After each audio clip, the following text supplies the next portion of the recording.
Hi, Soul Family. Hey, I just want to say hi to Susie out in Georgia and relay a message from the cicadas here in Thailand. Send a shout out to the cicadas out there in Georgia. So, friends, recently I confessed and addressed that I'm struggling in my own way with the existential crisis of my lifetime. Uh, I'll put it in a happy way. The collective and I have had a bit of a falling out. We're not necessarily on the best of speaking terms, and all that jazz. I know there's immeasurable good in humanity. I also see way more of the other extreme than I personally am able to stomach. And, well,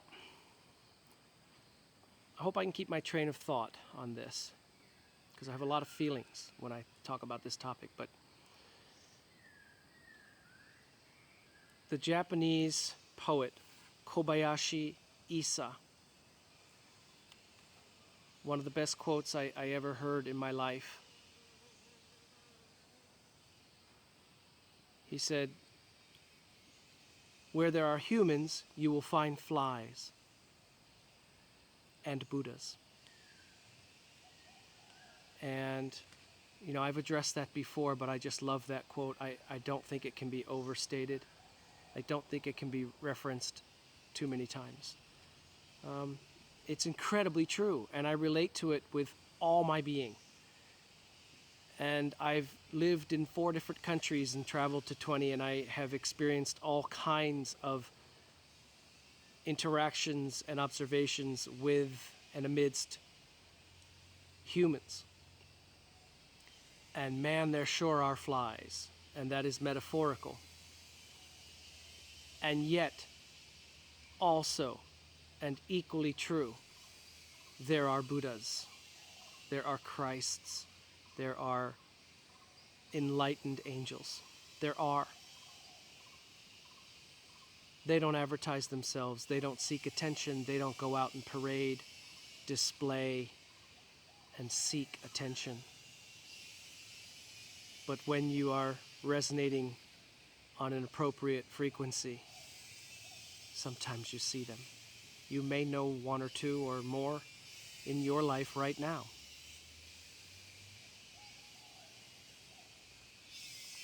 So, yeah, plenty of flies, but also Buddhas.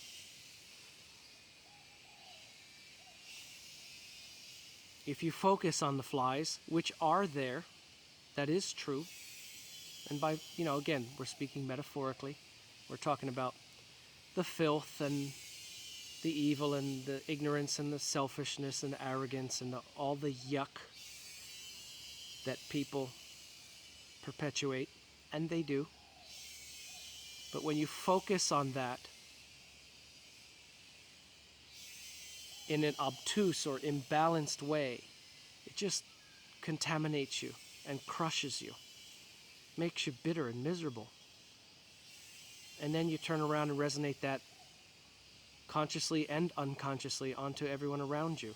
Or worse than that, it affects what you project out onto the interwebs, which is a very hostile place for sensitive people to be in some cases. The media, the news, the narrative, the agenda. Some of you know more what I'm talking about than others, but we'll call it that nebulous mass of words right there, is fine-tuned, honed and polished to push those buttons in you, to make you pissed off, to get you riled up, to trigger you, to get you to feed the archons, to provide as much louche, negative emotional energy excretion for the archons, the dementors, the really awful malevolent entities that feed on it. And I'm not speaking metaphorically about that, by the way. If you don't believe it, okay, then you can interpret it as metaphor. But I'm not speaking in metaphor there. It's triggered to get a pulse out of you that feeds them. It's not about you. You can be damned. You are the host that the parasite will deplete. And every thought that gets you riled up emotionally to release that toxic emotional energy of negative, of anger, resentment, bitterment, angst, hostility, rage, fury, that feeds the archons, the dementors. It feeds them all. And whatever keeps you riled up like that keeps you as a very profitable host for them to feed on. But there are flies wherever there's humans. It's absolutely a fact. To tell only one side of a story is to be a propagandist. And I don't care if it's the, you must always be positive propaganda or the everything always sucks negative propaganda. Either end of that spectrum is propaganda. They're both true concurrently, flies and Buddhas. But which one are you going to feed? Does it serve you and the collective through you, by default, to focus on the flies? No. And it's not to say they don't exist. It's not to say that they're not real. It's not to say that it's an invalid point to observe them. Those things do exist. People do crappy things. But there are also Buddhas. There are also awakened, realized Christ conscious people. And they are quiet.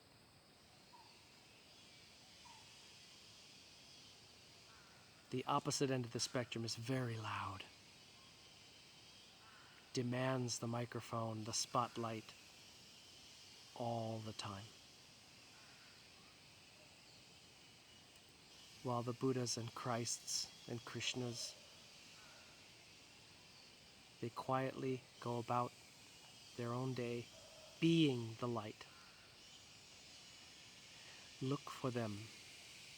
Ask to see them. Ask to connect with them.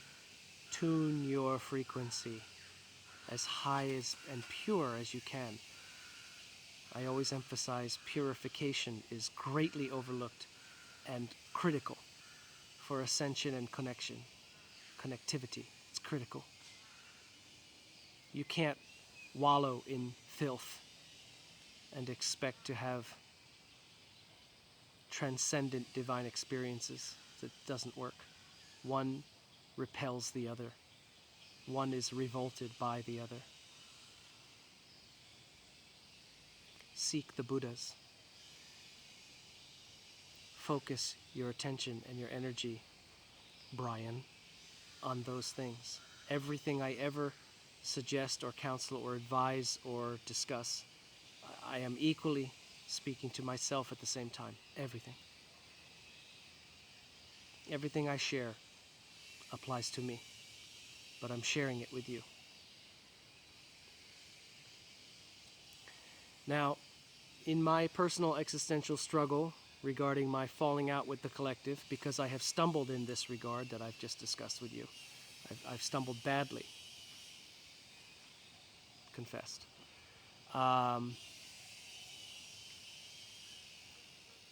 As I mentioned in the video where I returned back to the channel, I realized this is not an enlightened, transcended, divine way. I know it's not, but it's where I ended up when I fell into the rut, into the muck, got into a funk. And so I prayed about it, and I said, I'll paraphrase. I said, God, you already know all this, but here I am bringing it to you. I said, I'm struggling. I have become really turned off, disgusted at what I see humanity doing, and how enthusiastically I see them embracing the most obvious evil and impure things, and how blind this species is to its own arrogance, selfishness, and hypocrisy.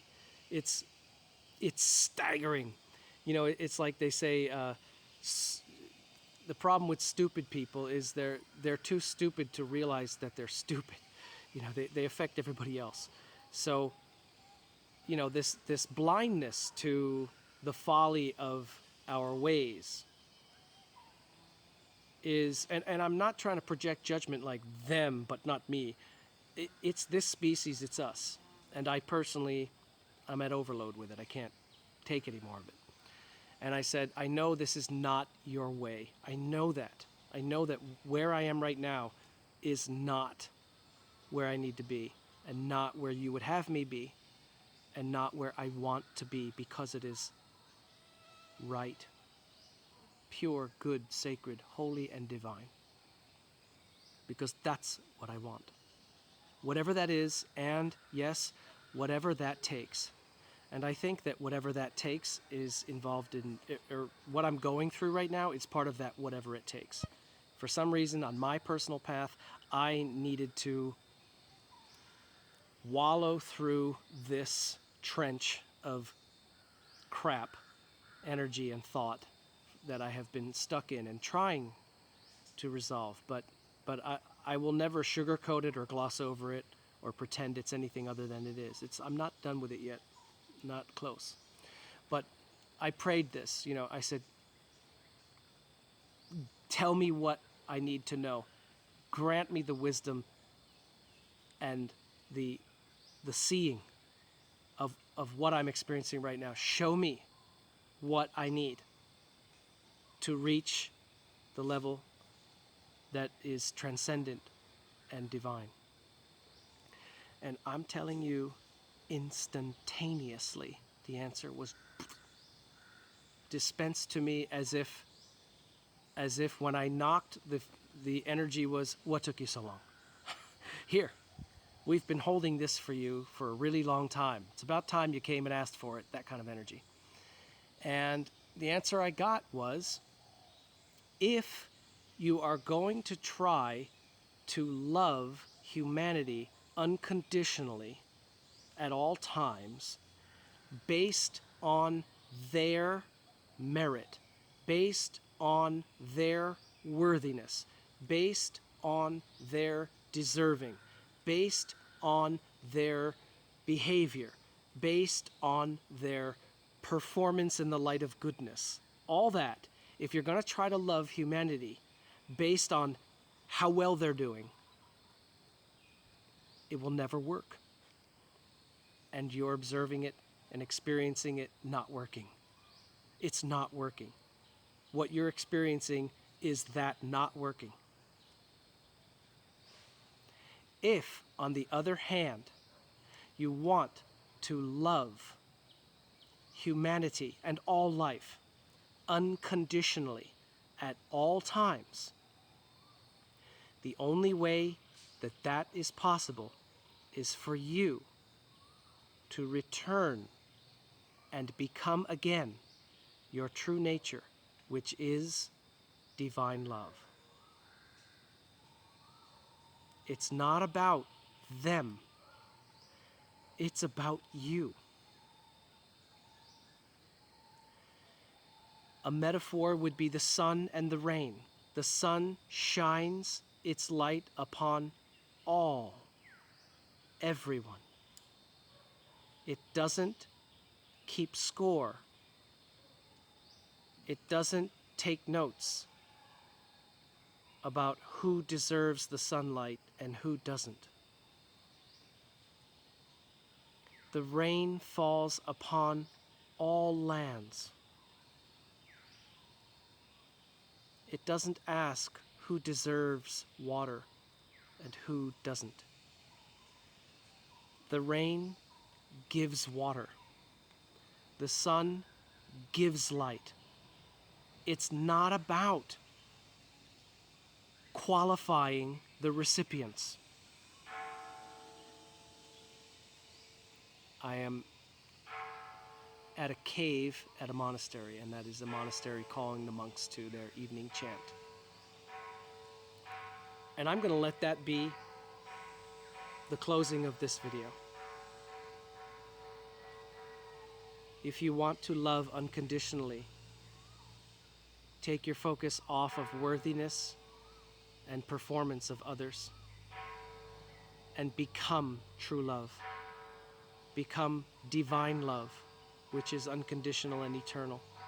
And you will then automatically, by your nature, radiate that unconditional love onto all, regardless of anything about them. You will just be love.